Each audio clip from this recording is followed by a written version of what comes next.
Coming up on How Do They Do It? How do millions of trees, billions of bees and brilliant machines help make a humble bar snack?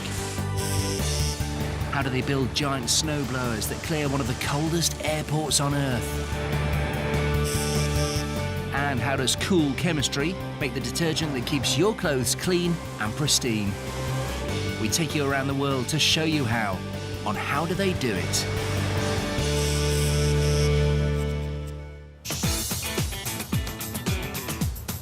They say from tiny acorns, mighty oaks grow. But one nut puts that well and truly in the shade. This is the humble almond, and it's grown into a worldwide culinary sensation. One company harvests them by the mountain load, processes millions of kilos a day, and makes use of man, machine, and Mother Nature's busiest. So, how do they do it? It's 6 a.m., mid-February in Sacramento, California, and a brilliant blanket of almond blossom lines the landscape. Almond trees were first planted in California by the Spanish almost 300 years ago, and now there are an incredible 830,000 acres of orchards across the state.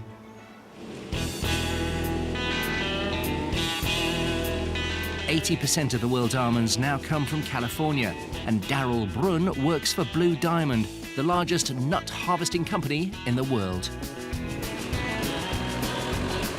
To produce nuts, you need two different varieties of almond tree coming together to pollinate.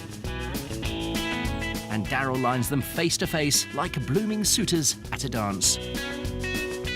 Okay, we have two varieties of almond trees, one variety in this row, another variety in this row. For the process to work, male pollen has to cross the dance floor to make the acquaintance of the female stigma. The almond crop is dependent upon how many flowers are pollinated, and if the weather is right, conditions are ideal, we'll harvest a big almond crop. In nature, pollen is often carried from flower to flower by wild bees. But they can't simply let nature take its course. There aren't enough wild bees to pollinate all these flowers.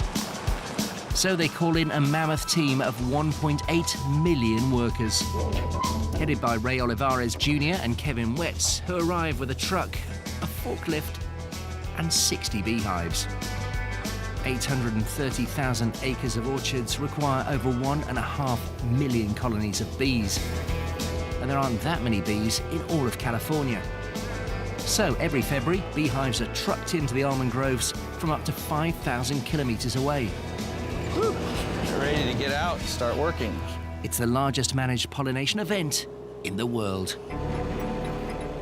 In the cool morning, the bees are docile. But as the temperature rises, they become more active. We use a bee smoker that keeps the bees calm. If they got agitated, they could kill the queen and we'd lose the whole hive. Having kept them calm and got them in position, it's time for the bees to get busy. As the bees forage for nectar, they carry the pollen on their body from one tree to another and pollinate the flower so it will bear fruit. In fact, over 90 major food crops depend on these incredible insects, from almonds and avocados to soybeans and strawberries. Ray Olivares has grown up with bees. I was born in the bee business. I'm a second-generation beekeeper. I was born allergic to bees. I almost died twice when I was young. At about the age of 18, I grew out of it and was able to get into the bee business. And Ray knows that business hinges on keeping the queen healthy and reproducing. Oh, there's the queen. There she is right there. She is the one who controls the whole hive. And this hive probably has about 50 to 60,000 bees. Ouch. I just got stung. With everything looking good, Ray leaves the bees here to spread pollen from tree to tree and to collect nectar and make honey. But amazingly, none of the honey these bees produce will end up in a jar. Almond honey is bitter and inedible. Once the flowers are pollinated, the nuts start to develop. It takes 6 months before those nuts are ready to drop. But there are over 7,000 on each tree. Picking them would take days. So they shake it, big time. and it rains almonds. The shaker can cover an acre of trees an hour. Those nuts are left on the ground to dry for up to 10 days before blowers and sweepers place them into rows. And a pickup machine hoovers them up.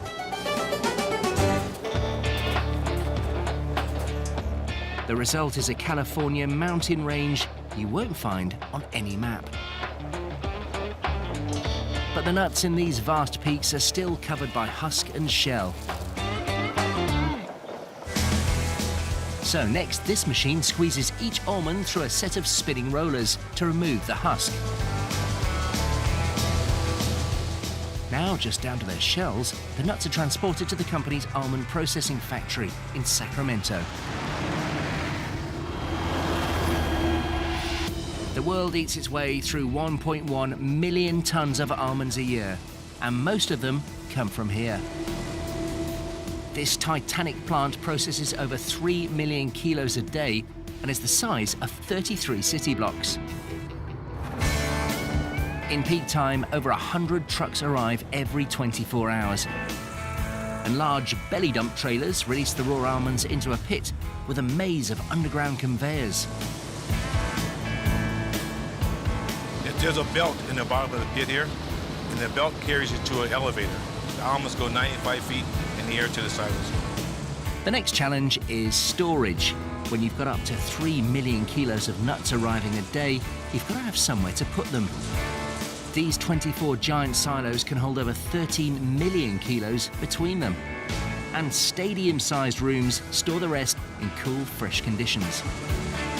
That way, the factory has a constant supply of nuts to process 365 days of the year. Conveyors bring in 120,000 kilos an hour. Huge shaking machines called Rotex screeners shake them through layers which grade the nuts and remove any waste. Another machine strips them of their shells before high-tech sorting equipment uses lasers to detect any damaged nuts or any dirt or stones that may have slipped through. The nuts are then spot-checked by an eagle-eyed quality control team. Lauren Logan is a grower quality tester, and she gives short shrift to anything nasty nestled in the nuts. Taking out split and broken and insect damage and then foreign material. If you're an almond lover, you'd think Lauren has a dream job. I've been here 40 years. I don't eat nuts. Well, everyone has different tastes. A corrugated bin empties 1 million nuts onto a conveyor, ready to be roasted, salted, and have flavors added. The 25-meter-long belt takes the nuts through a roasting oven at 135 degrees Celsius. And this is a shake and bake affair, because next, packets of salt and hickory smoke flavoring are showered down onto the oily roasted nuts, sticking to the snack like a barfly to his bar. And with packets of salty flavoring of this size, you'd work up quite a thirst. A final once-over to remove any substandard nuts, and it's off to packing. Packets of nuts are filled and sealed. For a more bar-sized snack, cans are used. But if there's any oxygen in the cans, the nuts will age quickly and could even become rancid, which is yet to catch on as a flavour. So a squirt of liquid nitrogen drives out the oxygen and keeps the nuts fresh. Finally, they're labelled, packed and loaded onto lorries.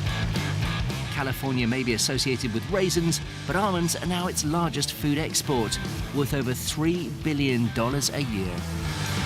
From here, they're delivered to bars and supermarkets all over the world.